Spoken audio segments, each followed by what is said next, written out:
আমরা 5ই আগস্ট জীবন দিয়েছিলাম, রক্ত দিয়েছিলাম, আন্দোলন করেছিলাম।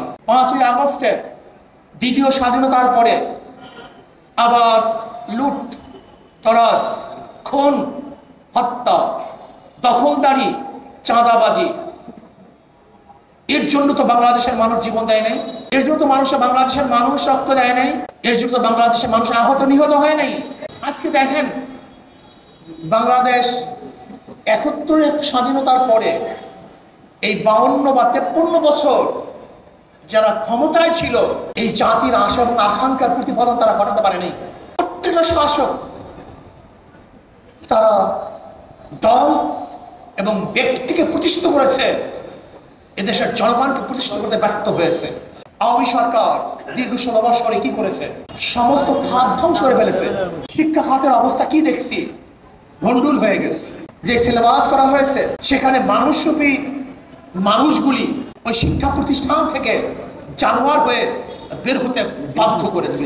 মানুষরূপী মানুষগুলি সেখানে একটা অত্যাচার এবং জালেম হিসাবে করতে এই বর্তমান সিলেবাস প্রশিক্ষণ দিয়েছে। শিক্ষা ব্যবস্থাকে ভণ্ডুল করে ফেলেছে, ধ্বংস করে ফেলেছে। পরীক্ষা ব্যবস্থাকে অটো পাসের ব্যবস্থা করেছে, যা গোটা দুনিয়ার কেউ দেখে নেই। আজকে শিক্ষাঙ্গন ছেড়ে বাচ্চারা গাঁজা এবং মদের আসরে বসে গেছে। সারাদিন অনলাইনে পড়ার নামে ফেসবুক, ইউটিউব এবং নেটের মধ্যেই তারা নিমজ্জিত থাকে, বইয়ের কাছেও তারা যেতে পারছে না। এই যে বর্তমান অবস্থা, শিক্ষার অবস্থা খারাপ, প্রশাসনের অবস্থা দেখেছেন, অর্থনীতির অবস্থা দেখেছেন। ১৩ লক্ষ টাকার ঋণ নিয়ে আজকে একটা সন্তান জন্মগ্রহণ করবে। প্রিয় ভাইয়ারা আমার, ব্যাংকগুলিকে ডাকাতি করে সব শূন্য করে ফেলেছে। অর্থনীতির অবস্থাতে বললাম, চিকিৎসার অবস্থা দেখেন, বরিশাল মেডিকেলের অবস্থা দেখেন, যেখানে হাজার হাজার কোটি কোটি টাকা শিক্ষা খাতে বরাদ্দ, সেখানে বাংলাদেশের মানুষ চিকিৎসাবিহীন ধুকে ধুকে মরতেছে। আজকে বাংলাদেশের মানুষ চিকিৎসার জন্য বিদেশে বাড়ি দিচ্ছে। অথচ বাংলাদেশ আজ পর্যন্ত ৫৩ বছরে যারা ক্ষমতায় ছিলাম, সুচিকিৎসা ব্যবস্থা বাংলাদেশে করতে পারেনি। অথচ মালয়েশিয়ায় মাহাথির মোহাম্মদ যখন অসুস্থ হয়ে যান, পরামর্শ দেওয়া হলো আপনি বিদেশে গিয়ে চিকিৎসা করেন।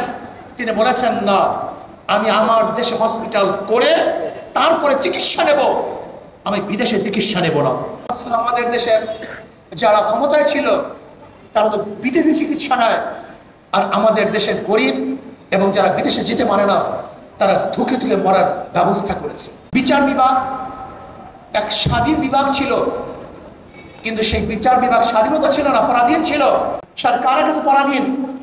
সরকারি ইশারায় বিচারকরা কলম ঘুরাতো, মানে খুনিরা বুক ফুলিয়ে রাস্তা হাঁটতো, আর যারা নির্দোষ নিরাপরাধ তারা ধুকে ধুকে জেলখানায় মরতো এবং ফাঁসিতে ঝুলতো। আমরা বিগত সরকারকে দেখেছি আয়না ঘর তৈরি করেছে, এখানে সূর্যের আলো বুঝতো না, এমনকি পরিবার পরিজন জানতে পারতো না আমার ভাই, আমার স্বামী, আমার সন্তান জীবিত না মৃত। এতটুকু খবর নেওয়ার সুযোগও ছিল না। এসে বড় জালেম এবং জুলুম কিছুই হতে পারে না। আজকে আন্তর্জাতিক বিভাগের অবস্থাটা কি? সেখানে গোলামি আর গোলামি, নত জানো ভারতের কাছে সবসময় মাথা নত করে চলতো। আজকে বাংলাদেশের যে বন্যা সৃষ্টি হয়েছে, এটা ভারতের আসার পানির মাধ্যমেই আমাদের বাংলাদেশের বন্যার সৃষ্টি হয়েছে। ফরাক্কাবাদের সমাধান আজ পর্যন্ত করতে পারি নাই, তিস্তার সমাধান আজ পর্যন্ত করতে পারি নাই। বাংলাদেশে বর্ষার সিজনে ভারত থেকে যে পানি আসে, এই পানি আজ পর্যন্ত আমরা বাধা দিতে পারিনি। আজকে আমি বর্তমান সরকারকে বলবো, আসুন আমরা বাংলাদেশের উপর থেকে একটা বাঁধ নির্মাণ করি, যে বাঁধের মাধ্যমে আমরা পানিকে নিয়ন্ত্রণ করব। যখন প্রয়োজন হয় আমরা পানি ছেড়ে দেব, যখন প্রয়োজন হয় আমরা পানিকে বন্ধ করে রাখবো। তাহলে আমি বিশ্বাস করি আমাদের প্রতি বছর এই পানিতে আর ডুবতে হবে না। আমরা সবাই সুন্দর মতো জীবন যাপন করতে হবে। বৈষম্য বিরোধী আন্দোলনে আমরা যারা শরীর ছিলাম, আমরা যারা আন্দোলন করেছিলাম, আমাদের আশা কি ছিল? মানুষ শান্তি পাবে, মুক্তি পাবে। কিন্তু 5 তারিখের পরে যারা লুট করেছে, দখলদারি করেছে, নির্যাতন করেছে, নিশ্চয়ই তারা এই সংগ্রামের কোনো শরিক ব্যক্তি হতে পারেন না, বরং তারা অবশ্যই আমাদের নীতি আদর্শের বিরোধী এক চক্র। এদেরকে চিহ্নিত করতে হবে, এদেরকে চিহ্নিত করতে হবে কারা প্রতিষ্ঠান দখল করতেছে। এই যে দেখেন সাগরদী মাদ্রাসা জোরপূর্বক ভারপ্রাপ্ত প্রিন্সিপালকে কারা রিজাইন করতে বাধ্য করতেছে। বিভিন্ন প্রতিষ্ঠান থেকে জোরপূর্বক প্রিন্সিপাল বা শিক্ষকদেরকে কারা রিজন দিতে বাধ্য করেছে। কারণটা কি? কেন পদত্যাগ করতে হবে? বিচার আছে, যদি অন্যায় করে আমরা তার বিরুদ্ধে অভিযোগ দিতে পারি, অভিযোগ তদন্ত হবে, তদন্তের ভিত্তিতে তাকে সেখান থেকে বহিষ্কার করা হবে। কিন্তু এরকম সংস্কৃতি চালু হলো, ছাত্ররা গিয়ে জোরপূর্বক তাদেরকে পদত্যাগ করতে বাধ্য করবে। এর জন্য কিন্তু আমরা আন্দোলন করি নাই। আমি অন্তর্বর্তী সরকারকে বলবো যে শিক্ষা ডিপার্টমেন্টে আছেন, যেখানে যেখানে জোরপূর্বক উস্তাদদেরকে প্রিন্সিপালদেরকে পদত্যাগ করতে বাধ্য করেছে, তদন্তের ভিত্তিতে যদি তারা দোষী না হয় তাদেরকে দ্বিতীয়বার সেখানে কাজ করার সুযোগ করে দেন। চাই আমরা বৈষম্য চাই না। আমরা আওয়ামী লীগের বিরুদ্ধে মিথ্যা মামলার অভিযোগ তুলি। আওয়ামী লীগ মিথ্যা মামলা দায়ের করেছে, কিন্তু আজকেও বরিশাল, এই বরিশাল থানায় গিয়ে দেখেন আমাদের আব্দুল হালিম মাস্টার, আমাদের চরমনি ইউনিয়নের সহসভাপতি বিরুদ্ধে আবার নতুন ভাবে মিথ্যা মামলা হয়েছে। আমাদের আব্দুল রশিদ ভাই, আমাদের দায়িত্বশীল, তার বিরুদ্ধেও আবার মিথ্যা মামলা হয়েছে। আমি অন্তর্বর্তী সরকারকে বলবো, আপনারা জানেন জীবন দিয়ে, রক্ত দিয়ে এবং জীবনের মায়া ত্যাগ করে যারা মানুষ 5ই আগস্টে যুদ্ধে অংশগ্রহণ করেছে, সেখানে মিথ্যা মামলার জন্য নয়, এই মানুষকে মুক্তি দেওয়ার জন্য, মানুষকে আজাদ করার জন্য। যদি আবারও মিথ্যা মামলা হয়, আমি প্রত্যেকটা থানা ঘেরাও করব এবং মিথ্যা মামলা তুলে দিতে বাধ্য করবো ইনশাআল্লাহ।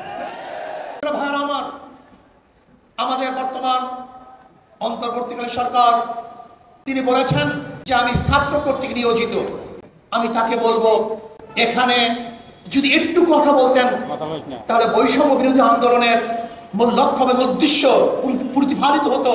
সেটা আন্দোলনকারী লোকেরা আমাকে বসিয়েছে, আন্দোলনকারী লোকেরা বসিয়েছে। মনে রাখতে হবে এই আন্দোলন 5ই আগস্টের আন্দোলন, বিপ্লব এবং সংগ্রাম এবং স্বাধীনতা এক ব্যক্তির, কোন এক দলের এবং কোন এক গোষ্ঠীর নয়। মনে রাখতে হবে এটা বাংলাদেশকে যারা মুক্ত করতে চায়, জাতিকে যারা স্বাধীনতা ঘোষণা করতে চায়, যারা মানুষের অধিকারকে ফিরিয়ে দিতে চায়, এই আন্দোলন সবার আন্দোলন, এই আন্দোলন সবার আন্দোলন। এর জন্য আমি বর্তমান অন্তর্বর্তীকালীন সরকারকে বলবো, সংস্কার করুন। যেখানে যেখানে সংস্কারের প্রয়োজন আপনি সুন্দরভাবে সংস্কার করুন। রাতারাতি যারা ক্ষমতায় যেতে চান, আমিও তাদেরকে বলবো আগে দখল মুক্ত করেন, দখলদারি করা অভ্যাস ত্যাগ করুন, তারপরে দ্বিতীয়বার ক্ষমতা যাওয়ার স্বপ্ন দেখুন। 16 বছর কোথায় ছিলেন? আজকেই টাউন হলে সমস্ত জায়গাগুলি ব্যানার দিয়ে আটকিয়ে ফেলেছেন, ব্যানার দিয়ে আটকিয়ে ফেলেছেন। এর কারণটা কোথা? এই দখলদারি মুক্ত করার জন্য আন্দোলন করেছিলাম। এখানে দখল করবেন না? 16 বছর কোথায় ছিলেন? কি করেছেন? কোথায় ছিল আপনাদের ফেস্টুনি? কোথায় ছিল আপনাদের ব্যানার? আপনাদের কি পাওয়ার আছে আমরা জানি, আপনাদের কি শক্তি আছে আমরা সবাই জানি। খবরদার, স্পষ্ট কথা বলতে চাই, স্বৈরাচারী শেখ হাসিনার বিরুদ্ধে আন্দোলন করেছি, সংগ্রাম করেছি, রাস্তায় নেমেছি, বুক পেতে দিয়েছি, মানুষ শহীদ হয়েছে, মানুষ বিকলাঙ্গ হয়েছে, মানুষ আহত হয়েছে, নিহত হয়েছে, কিন্তু পিছপা হয় নাই। আমরা রক্ত দিতে জানি, আমরা শহীদ হতে জানি, আমরা বুক পেতে সামনে দাঁড়াতে জানি। আমরা আবু বকরের বংশধর, আমরা ওমরের বংশধর, আমরা ওসমানের বংশধর, আমরা আলীর বংশধর, আমরা খালিদ বিন ওয়ালিদের বংশধর, সাহাবাদের বংশধর, বংশধর, হিন্দুদের বংশধর, মুসলমানদের বংশধর। যদি বাংলাদেশ ইসলামের খেলাফ কেউ কথা বলতে চায়, কেউ চক্ষু উন্মোচন করে, ইসলামের বিরুদ্ধে কেউ আঙ্গুল তুলে, ওই আঙ্গুল ভেঙে দেবে ইনশাআল্লাহ, ওই চক্ষু উপড়ে ফেলবে ইনশাআল্লাহ। কেউ ভাববেন না যে শেখ হাসিনা গেছে, বামপন্থী বিপ্লব হবে, এই সমস্ত স্বপ্ন দেখার কোনো সুযোগ নেই। এই স্বপ্ন দেখেন না। বাংলাদেশের মানুষ সচেতন, ইসলামী ছাত্র আন্দোলন বিশ্বাস করে। নীতি আদর্শ বাহিরে 1000 যদি দল পরিবর্তন হয়, 1000 যদি নেতা পরিবর্তন হয়, না, এদের শান্তি হবে না, এদেশে মানুষ মুক্তি পাবে না। এর জন্য আমাদের শায়খ ওমর সাহেব বলেছেন, শুধু নেতা নয়, নীতির পরিবর্তন চাই। ইনসানিয়াত ও জিহাদের সমাগত পথ, যেখানে আদর্শ থাকবে না, নীতি থাকবে না, এদের মাধ্যমে দেশ পরিবর্তন হতে পারে না। আপনাদের জন্য চরম সুযোগ চলে আসছে, অত্যন্ত সুযোগ। হক্কানি ওলামায়ে কেরামের সাথে আপনাদের সাথে যে বিরোধ আছে, যে মতানৈক্য আছে, কিন্তু কালকে নির্বাচন নয়, নির্বাচন একটা সময় লাগবে, সংস্কার করার পর নির্বাচন হবে। কাজে আমি জামাতকে বলবো, হক্কানি ওলামায়ে কেরামের সাথে আপনাদের যে মতানৈক্য আছে, জলদি জলদি সেই মতানৈক্যগুলি দূর করে ফেলেন, আপসের মধ্যে এক হয়ে যায়। মাঝখানে মাদার গাছ রেখে অতই বুক বুলাবার চেষ্টা করি না কেন, বুক মিলবে না, বরং মিলাতে গেলে আমাদের উভয় কষ্ট হবে। জামাতের জন্য চরম সুযোগ, ওলামায়ে কেরামের সাথে, হক্কানি ওলামায়ে কেরামের সাথে যে মতানৈক্যগুলি আছে, আমরা বসে সমাধান করে ফেলি। আমাদের উপরে কোনো মতানৈক্য থাকে, প্রশ্ন থাকে, আমাদেরকে বলুন, আমরা ইনশাআল্লাহ সেই মতানৈক্য দূর করে সবাই ঐক্যবদ্ধভাবে এই বাংলাদেশ ইসলাম হুকুমত কায়েম করি, মানুষের অধিকার ফিরিয়ে দিই। এই বাংলাদেশ সবাই বাংলাদেশ, এই বাংলাদেশ মুসলমান, হিন্দু, খ্রিস্টান, বৌদ্ধ, ইয়াহুদি, যারা এই বাংলাদেশের নাগরিক, তাদের জন্য সমান অধিকার বাস্তবায়ন করতে চাই। এখানে থাকবে মিডিয়া কর্মীদের সমান অধিকার, এখানে থাকবে রিক্সাওয়ালাদের সমান অধিকার, এখানে থাকবে জেলে তাঁতি, মজদুর, কুলি, ঋষি, কামার, যেখানে যেইভাবে জীবিকা নির্বাহ করে তার সমান অধিকার আমরা বাস্তবায়ন করতে চাই। এজন্য আসুন, বাংলাদেশকে বিনির্মাণ করার জন্য নীতি ও আদর্শের পরিবর্তন ব্যতীত কোনোদিন বাংলাদেশ বিনির্মিত হবে না, হতে পারে না। সম্মিলিতভাবে আদর্শ এবং নীতি চরিত্রকে পরিবর্তন করে বাংলাদেশকে গড়ার চেষ্টা করি, বাংলাদেশকে নির্মাণ করার চেষ্টা করি।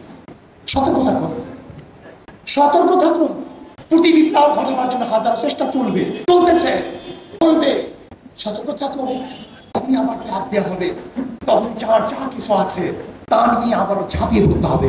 আর অন্তর্বর্তী সরকার যদি বৈষম্যতা করে, একতরফা কাজ করে, একদিকে ঝুঁকে যায়, অন্য কাউকে বিয়োগ করার মেজাজ বা মেধাধানের মধ্যে প্রস্ফুটিত হয়, তাহলে কিন্তু এটা বাংলাদেশের জন্য অশনি সংকেত, এটা ভালো হবে না। আর মনে রাখতে হবে, তারাই আন্দোলন করেছে, তারাই সংগ্রাম করেছে, সবাইকে নিয়ে কাজ করতে হবে। কোনো একদিন ঝুঁকবেন না, যদি আপনি ঝুঁকেন এটা আপনার সংস্কারের জন্য বাধা হবে, ঠিক হবে না, বাধা হবে। আর আহলে হক যত ওলামায়ে কেরাম আছেন, সংগঠন আছেন, আমি অনুরোধ করবো, আসুন আমরা সবাই এক হয়ে যাই, একসাথে কাজ করি, একসাথে রাস্তায় চলি, একসাথে আমরা উঠা বসা করি, যে আমরা এক হয়ে যাই। আগামী বাংলাদেশ ইসলামের বাংলাদেশ, জুলুম এবং নির্যাতন মুক্ত বাংলাদেশ, আগামী বাংলাদেশ ঘুষ মুক্ত বাংলাদেশ, আগামী বাংলাদেশ চাঁদা মুক্ত বাংলাদেশ, আগামী বাংলাদেশ দুর্নীতি মুক্ত বাংলাদেশ, আগামী বাংলাদেশ হবে সমস্ত মানুষের বাংলাদেশ। ঘুষ, চাঁদা, দুর্নীতি মুক্ত করে বাংলাদেশকে গড়ার জন্য আজকের থেকে এই ছাত্র আন্দোলনের শপথ গ্রহণ করতে হবে, তাহলে দ্বারা ঝাঁপিয়ে পড়তে হবে। প্রত্যেকটা ছাত্র হিসাবে ছাত্র আন্দোলন আনতে হবে। ছাত্র আন্দোলনে ছায়াতলে যখন সমস্ত ছাত্ররা চলে আসবে, সেই দিনই আবার পূর্বাকাশ থেকে নতুন সূর্য উদিত হবে। সেই দিনই বাংলাদেশের মানুষ মুক্তি পাবে, শান্তি পাবে, আজাদি পাবে। আসুন আমরা বাংলাদেশে গড়ার জন্য, ইসলাম হুকুমত কায়েম করার জন্য, সমস্ত মানুষের অধিকারকে ফিরিয়ে দেওয়ার জন্য আবারও চেষ্টা করব, দাওয়াত দেব, সংগ্রাম করব। আল্লাহ আমাকে এবং আমাদের সবাইকে সম্মিলিতভাবে কাজ করার তৌফিক দান।